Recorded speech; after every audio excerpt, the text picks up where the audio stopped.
Councillor Johnson-Franklin, do you want to come forward?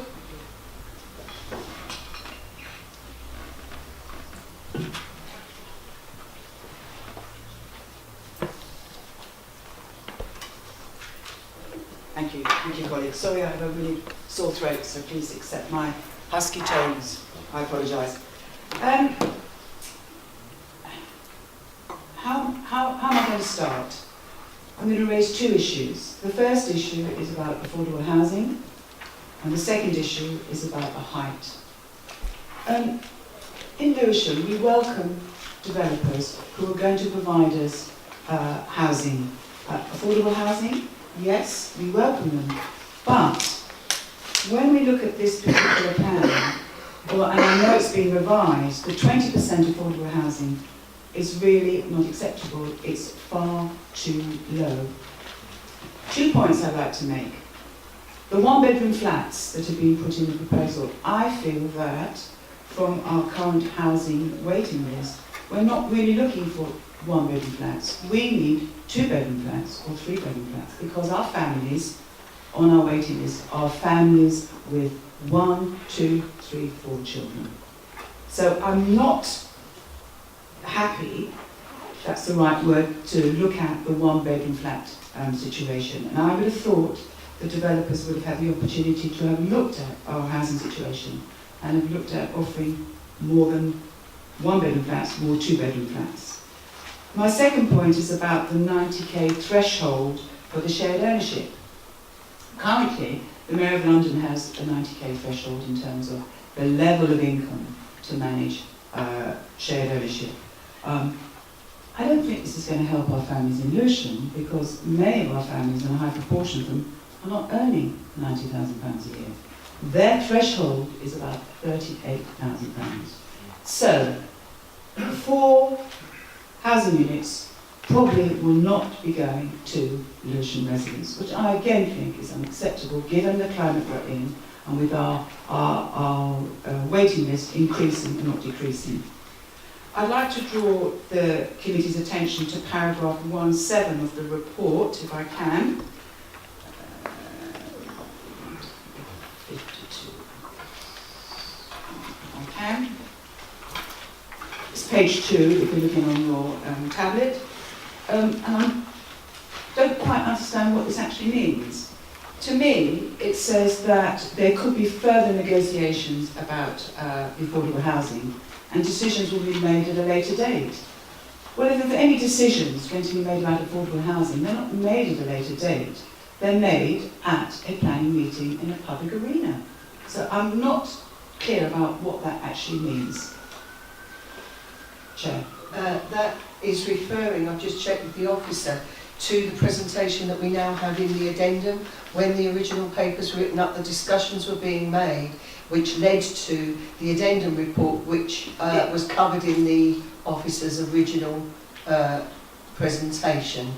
There is an addendum report, and that was ongoing at the time that these substantive papers were being prepared. Okay, thank you, Chair. So that means there's going to be no further discussions about affordable housing, and it seems to me we're going to be left with a 20% stack, which is really not acceptable. Is that correct? Sorry, Chair, to put them in the spot. I don't think I can answer that question. Okay. I don't know if the officer can answer that question for us. So the offer for members is 20% in the mix of the rented units and the shared ownership, or it's 22% in the London living rent. But that is not an offer which is supported by officers.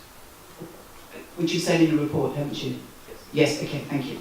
And I hope that's been noted. I want to go on to look at the height in terms of the 15, 16, 17 floors. I'm not so quite sure about it. Is it 15 or 16? It's 15 plus ground. 15 plus ground. Okay. I mean, when there's a cluster of high rises, yes, they're clustered together. But this development isn't part of a cluster. Okay, it's on a brownfield site. On a residential area. I know very, very well, and all the residents have come, live there, they know it extremely well. the roads are narrow. I don't need to go on about it because the residents have expressed it very, very clearly. And it seems to me that it's going to be in the middle of an estate that's low density development and has already got an environment, and suddenly there's going to be a 15 plus high-rise story stuck in the middle. And that's what it looks like when you look at this. So it's really important to consider that it's not in keeping with the area. A reduced height might well be acceptable, but at the current level and the way it's been positioned and the comments that have been made by the residents, it feels that it really does need to be re-looked at. And I would be recommending a deferment. Thank you, Chair. I'm afraid you can't make a recommendation from where you I know, are. sorry, but I thought I would. Not making a comment in praise of this particular development, but the need for one-bedroom properties is to move people who no longer require a three-bedroom property to be able to transfer. At the moment, there is a need for that. And I think we have, sorry, Chair. Sorry, I think we have to weigh that up as a balance in terms of, but I take your point, okay? I just felt I needed to say that because we are building one-bedroom flats in order to facilitate movement. Thank you. Thank you. Right, has anybody got any questions to Councillor Johnson-Franklin? Councillor Cohen? What was your impression or view about the height of the building in terms of the impact of light and sunlight?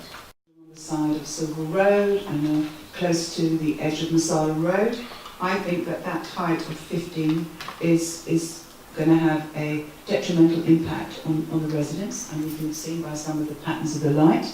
And I feel that there is an opportunity to reduce the height.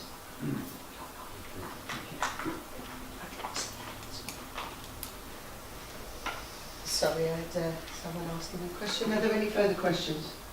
Councillor Cohen? So just a point for future Chair, you know when I was asking about the projection of the shade and what have you, it's not very helpful to be told it's somewhere online. I think in future if there's an issue that's crucial, it should be available to members to see along with all the other pictures and information. Thank you. Yeah, I think that the point I was making is this hadn't been hidden from members. Now that we all look at our papers online rather than on paper, these things are often available to us, and it was just making that point. It wasn't unavailable. No, I understand that, but it's Yeah. important. I take your presented along with point everything else. that you would like these to be part of the presentation. Right, thank you, Councillor Johnson-Franklin. Councillor Bill Brown also wishes to come to the table.